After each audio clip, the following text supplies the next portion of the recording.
Thank you, Amber. Wow, this is amazing. It's a great honor to speak to you all tonight, to be in a room with such amazing change makers and to follow such a great panel. And how about this? Is this better? All right. So I want to tell you a story. Hopefully to wake everybody up a little bit, and it's a story about a journey. It's a story about a monumental event that took place nearly 50 years ago. Now, this event fundamentally changed the way we see ourselves. And although this event forever changed the course of human history, it's an event, for the most part, that has been forgotten. So the story starts on a winter morning, December 21st, 1968, at the Kennedy Space Center in Florida. Atop the tallest, the heaviest, the most powerful rocket ever brought to operational status, the Saturn V, sat the crew of Apollo 8, Commander Frank Borman, Command Module Pilot Jim Lovell, and Lunar Module Pilot Bill Anders. The aim of the mission to be the first crewed spacecraft to reach and to orbit the moon, and of course, to return safely. 3 days later, on December 24th, 1968, Christmas Eve, 1968, when Apollo 8 came out from behind the moon on its fourth orbit, the crew witnessed something that had never been seen before by human eyes. Commander Frank Borman was the first to see the amazing sight, and he called in excitement to the others, taking a black and white photo in the process. In the ensuing scramble, Bill Anders took the more famous color photo, and it was all captured on the voice recorder. Oh my God, look at that picture over there. There's the Earth coming up. Wow, that's pretty. Hey, don't take that, it's not scheduled. You got a color film, Jim? Hand me a roll of color, quick. Oh man, that's quick. Quick. As the crew experienced the Earth emerging from behind the lunar horizon, I wonder if they knew what was happening, if they knew the significance of that moment in time. They had just become the first humans to see the whole Earth hanging in the blackness of space and to capture that for the rest of us. This famous photograph, known as Earthrise, is probably the most influential photograph ever taken. This image revolutionized how we see the world, how we see ourselves, with its simple message that we are one people traveling on one planet towards one common future. But unfortunately, the significance and the meaning of this image has, for the most part, been forgotten. 40 years later, after that first Earthrise, I got to also experience our planet from space as I flew to space on Space Shuttle Discovery. On the day of launch, we climbed into our spacesuits. I remember leaving the crew quarters, waving to everybody as we went out and headed out in the Astrovan to the launch pad. We took the elevator up to the top of the launch pad, and one by one we took our turns climbing through the hatch and into our respective seats on the space shuttle. And after we were all strapped in, I had a little bit of time to think. It's one of those wonderful moments that life gives you for self-reflection, and I briefly wondered what I was getting myself into as I was strapped to 4.5 million pounds of explosive. So the digital clock in the center of Discovery's control panel right in front of me counted down to within a minute. And as it counted below 10 seconds, I got ready for the main engines to light. Avenue. TLS is go for main engine start. 6 seconds, main engine start. 3 coming up. 3, 2, 3 to 100. Hang on. booster ignition. 102, 102. Auto. Bate Kudasai. I see 3 at 104. I see a command and a roll. Houston, Discovery, roll program. I am LV Lynch. Roger roll, Discovery. Houston now controlling the flight of Discovery, a man-made rise. So, what a view at the side. All right, the digitals. At 8.5 minutes after launch, all 3 engines abruptly shut down according to plan. And inside the spacecraft, all of us went from being pushed in our seats at 3 times the force of our weight, at 3 Gs, to being weightless instantly. And I remember thinking to myself, we made it. And by that I meant we survived, but I was also really happy that, and really cognizant that my childhood dream of flying in space had just come true. On that first day in space, the most memorable moment was when I had the opportunity to look out the window for the first time. When my test rover, I got to unstrap, float over to the window, and really take a look at the Earth. It was just absolutely breathtaking.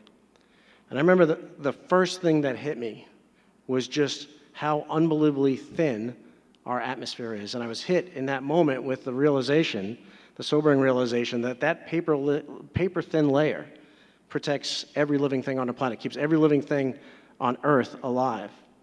But in spite of that fragility, you couldn't help but fall in love with the beauty of our planet. It's a constant dance of colors and light and motion.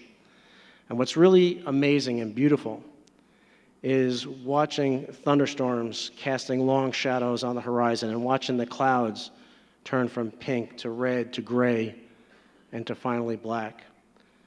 And then as we cross into the dark side of the orbit, seeing all the lights of the cities, all the evidence of human activity, all the towns, the cities, all of a sudden comes to life.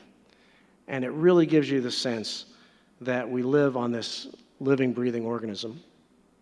Now, this was amazing to see. We saw many amazing things like paparazzi-like flashes of lightning storms, dancing curtains of auroras that seemed so close that we could reach out and touch them. And this was an incredibly beautiful experience. It was an incredibly moving visual experience, but was much, much more than just a visual experience. What I experienced in space was a profound sense of gratitude. Gratitude for the opportunity to see the planet from that perspective, and gratitude for the planet that we have all been given. And in some way that I can't really fully explain, being physically detached from the Earth made me feel deeply interconnected with everyone on it. Now, this feeling of interconnectedness, I think, really became real to me on my second mission to space. My second journey to space, where I spent half of 2011 living and working on board the International Space Station, started with a launch from Kazakhstan in a Russian Soyuz spacecraft. And during my 6 months on the space station, I got into this routine where I would almost say goodnight to the Earth. As my task rover and I was getting ready to go to bed, I'd go to the cupola, which is this windowed observatory on the bottom of the space station, and I would just gaze at the Earth for a while. And I would ponder what the next 50 years would look like. You know, how far would we come towards solving the biggest challenges and problems facing our planet?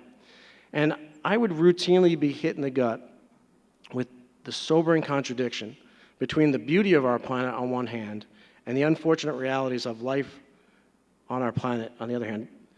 We all know that life is not always as beautiful as our planet looks. You know, those don't have enough food to eat, clean water to drink, the poverty, the strife, the conflict that exists on our planet. And so I spent a good deal of my time Earth gazing, pondering the question, because I launched into space with this belief that we actually right now already have all the resources, all the technology necessary to solve many, if not all, the problems facing our planet. So I spent a good deal of my time Earth gazing, pondering the question, if that's true, why do they still remain? And I think the seeds to the answer to that question were planted about 3 years earlier on my first space mission. On the third spacewalk of that mission, my feet were clamped to the end of the space station's robotic arm. And with me attached to the arm, it was flown through a maneuver that we called the windshield wiper, which took me across a large arc across the top of the space station and back. And so at the top of this arc, I was 100 feet above the space station, looking down at this beautiful sight against the backdrop of our indescribably beautiful planet 240 miles below, and the sheer beauty of it took my breath away. But what was more compelling than the beauty was the incredible human accomplishment that the International Space Station represents. It's not only a technological accomplishment, probably the most complex, complicated structure ever built, but it's an amazing example of international cooperation. You have to realize that 15 nations, some of these nations weren't always the best of friends. Some were on opposite sides of the Cold War, opposite sides of the space race. Somehow, these nations found a way to do this amazing thing in space. They found a way to make the impossible possible, and they found a way to do it together.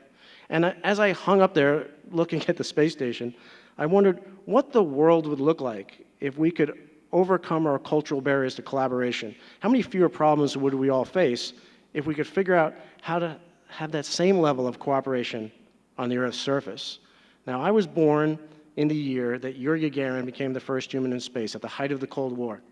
50 years later, almost to the day, from the very same launch pad that Yuri Gagarin launched from, I launched into space as a fully integrated member of a Russian spacecraft crew with a couple of Russian military officers on a spacecraft called Gagarin.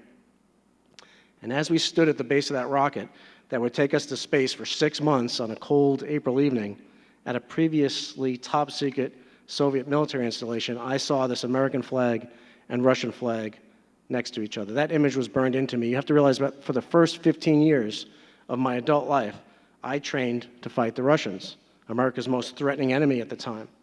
I served as a Cold War fighter pilot on the tip of the sword stationed in West Germany before the fall of the Berlin Wall. I also fought in combat in another part of the world and saw firsthand the horrors of war. Back then, I was operating in a two-dimensional us versus them world. Unfortunately, this is still the primary operating system of our planet. This is an image of the world that our civilization is currently based on, a two-dimensional landscape of nation-states fighting and competing over resources. A landscape where not only nations compete over resources, but also corporations and NGOs. And this is the real world. Nearly 50 years ago, this was the image taken by the Apollo 8 astronauts. This image represents the fact that we are one people traveling through the universe together on one planet towards one common destiny. From this perspective, you can't see nation states. All you see is the fragile oasis that's our home planet Earth.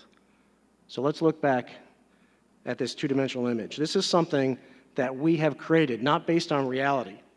This image may have served us in the past. It may have been appropriate when we lived in a world where it was not as apparent how interdependent we all are. It may have been appropriate before we realized that humans could destroy the life support systems of our planet. And it may have been appropriate when nation states could operate in relative isolation. This image is no longer the appropriate guidepost for our actions. This is the appropriate guidepost for our actions. This is reality. But the way we're currently operating, our business decisions, our political decisions, are based on the two-dimensional map. We are presently living the lie that everything, including the very life support systems of our planet, are the wholly owned subsidiary of the global economy.